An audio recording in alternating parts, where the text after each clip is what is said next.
Hi everyone. The next part of this lecture, and I'm going to talk about a little bit more on the field monitoring, some of the other type of construction material, and a little different type of compaction, or we call it densification. Okay. Now we define what's a relative compaction, and I'm just refreshing that. And on this week, on Tuesday, which is I'm going to do a little example also on this kind of to demonstrate on these concept of relative compaction. And this is just to refresh our memory that we conduct in the lab tests, and from these tests we get the data in terms of dry density and water content, and we write then what is the relative density, relative compaction we want to achieve, and then we select the type of roller, lift thickness, and water content which is needed to really have a wonderful fill material. Now in many applications, our compaction area or fill is very large quantity, and we have to compact or densify a very large area, but not very deep soil deposit. So this technique, what is called dynamic compaction technique, it was, I think in 1980s, somebody came up with a great idea that instead of a hammer which we use in the lab, and we have 12 inches or 18 inches in height of the hammer, if we take a big weight, which is like a weight of a hammer, but raise it really like 50 feet high and drop it on the soil, then we can apply very large amount of mechanical energy, and that will densify a soil layer of much larger thickness. And it turned out to be this is a very effective way. As you can see, the large area here is being densified, where a very large weight, a few tons, is raised to very large height and dropped. And each of the place where there is drop, where the moon-like crater is formed, this is a densified layer, a zone. And then we will bring this equipment, level it, and then densify remaining of these material. There are really wonderful YouTubes you can find. Let me see if I can find one. So here is from Howard and Baker brief YouTube on dynamic compaction. Let's watch it. Okay. This is more of schematic, and you can find lots of YouTubes on dynamic compaction. So here is the weight being lifted, and then it's going to be dropped. Okay, and not really a very difficult technique, but it does require engineering knowledge about soil, location of water table, how many drops, and what will be the depth of compaction which will be achieved. And nowadays there are always sensors to measure pore water pressure and degree of densification. So this has becoming a very common technique, and as you can see in this site project, this is very close to a remaining structure. Existing structure seems to be a mall, and there's a traffic going by. So it's not that it's going to really damage existing structure. Let me look at, there's a company which really produce a very wonderful U-films, but I think I would like you to watch some of the YouTube films on dynamic compaction. So I'm going to stop this one here and come back to our dynamic compaction concepts. And let me expand this slide and see if we can move to that. Now, there's another technique which we call deep vibroflotation. Now, what is deep vibroflotation? So here we are densifying or compacting the soil, which is not like 8 inches or 18 inches, but maybe we want to densify top 30 feet or 50 feet of soil.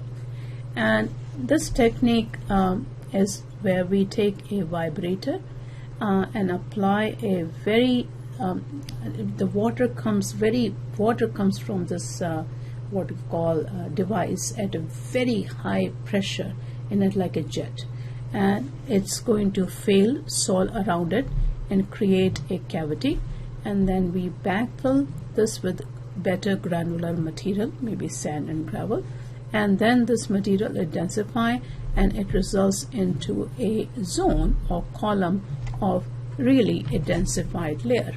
And I saw this technique first time in Canada, and I was just amazed how fast this can really densify the soil. So this is me standing somewhere very far from here, somewhere behind here, and watching this operation.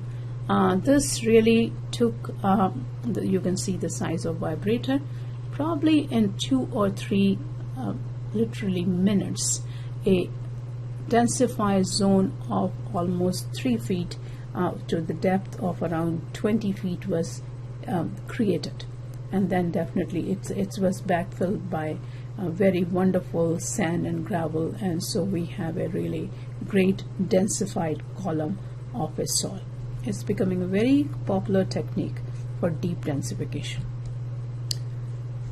This is a very old slide actually, and I'm moving to the topic of how do we know or kind of monitoring densification in the field. So here is a very special shoes, look like a cowboy or some special shoe with a heel, and people with an experience could literally penetrate this shoe heel in a soil and estimate amount of compaction. Okay, and this is not a story, this is really true, it was done, but I don't think we have that kind of experts, so we rely on technique. This is the first technique, it's called sand cone method. It is really the best technique to measure the field densification, but it's quite time consuming, so it's not being used as often nowadays than it used to be in the past. So let me explain to you how do we really do the test. So this is, suppose, is our compacted fill, and we want to measure what is the field unit weight or dry density in the field, which we have been able to achieve, FIELD. Okay, and so we dig a hole, and in this hole, from this hole, which is, we remove a soil, and we can weigh this soil, and we can measure the water content of the soil, and we can take a weight of the soil. Okay, now we don't know the volume of this hole which we dug. Okay, so therefore we cannot calculate the unit weight of the soil, and we need to know first the total unit weight, then only we can calculate the dry unit weight. Now, in order to calculate the volume, what we do, we take a bottle which is filled with a known sand with a given specific gravity. We know the specific gravity of sand. We invert this bottle and we measure the amount of sand which will fill this test hole. And from that, we estimate what is the volume of this hole. If we know the volume, we know the weight, we can calculate what is the total unit weight, which with the weight divided by the volume. And once we know the total unit weight, we can calculate dry unit weight, because when we know the water content. Okay, and I think the relationship is gamma over 1 plus water content, and keep in mind this is in fraction. So this is really the concept. Here is the equipment which is used. This is a sand cone setup, and this is the test being done in the field. So this person has placed this plate, and the soil is being removed from this hole, and then plate or sand cone bottle is placed on top of it, and we will be measuring the volume of sand which fills the hole, and that gives the volume. And then we fill it with sand and level it, and then we measure the dry unit weight. And as you can imagine, if we have to do this test, from location to location to location at certain time, it will take some time. And we want to, if the site is very large, it might take a lot of time to do this test. So I will make a note here. This test is very reliable, very simple, but it takes a lot of time to do this test. So the test which is becoming more popular, this is one of the tests which is really not that popular, but I just want to show you, is called Proctor needle test. By penetrating the needle in the mold, one can detect or estimate amount of compaction. The test which is becoming very commonly used is called nuclear density meter test. And one of the interview we have recorded from a geotechnical engineer from CME Associates, Anas, he is going to show you that equipment in the interview. But this equipment allows us to measure in rather very quickly wet density, dry density, moisture content, and relative compaction. Not right. Now for this device, you do need to get license. You do need to be trained to use this device. You do need a special place to keep this device. So we don't have this device in our lab. So that's why we have asked Anas to bring that device. And you need to have a badge to really operate that. You need a hard hat, and you need a special boots and shirts, and so a lot of precaution is really taken in the for whoever operates this equipment. So what's really nice thing about this equipment is that if we know what is gamma D maximum, or if we know what is the relative compaction, we can enter that information in this machine, and then it will give you what is the relative compaction at different location. So you literally have to lift this equipment and move from site location to location. You allow this, there is a kind of rod which penetrate through, and as I understand, this test takes literally few less than about few minutes. So unlike sand cone method, which might take you maybe a couple of hours, this test is very simple, and in spite of all the precaution, this is most widely tested in the field now, used in the field. Now things are changing, and companies are promoting and coming up with the new ideas. This is one of the ideas, and I think I found it on the internet. It's called soil compaction meter, and this is developed, as they claim, to have low cost quality control instrument for soil compaction. And this, they claim that this can provide us real-time information to crew as they are doing the compaction. And data one can get in from this kind of device is something like this, where we might get a contour map which will give us an idea about which are the location where the compaction is not done of a given amount, and where we are satisfied, where we are not satisfied.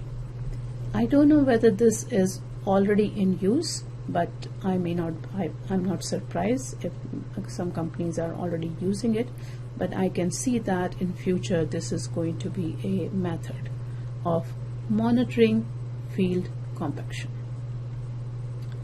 Now there can be something very simple technique. For example, if you have no equipment in the field and you are remote part of the country or other part of the world where we don't have any of these fancy devices, and in some time people have literally dug a hole, removed the soil, measured the weight of the soil, and measured the volume of this hole by pouring oil or water, or really inflating a balloon.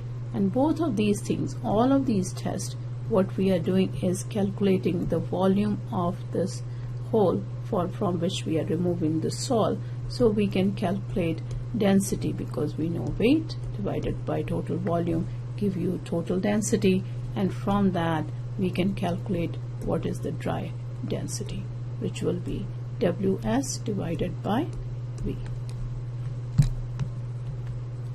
And here are some pictures where the test being conducted, and the soil in this case is a cobble and boulder, and this is the site for an earth dam project. So I'm going to take probably another 5 or 10 minutes to talk about different type of fill materials which can be used instead of soil in some application. And I think these were shown in the first lab.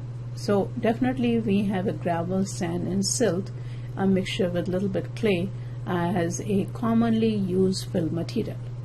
But there are other fill materials such as lightweight aggregates, fly ash, geofoam, shredded tires and crushed glass. And many of these fill materials have unit weight much lower than unit weight of the soil. So I'm going to show you, I think, 3 or 4 slides to show you application of these materials.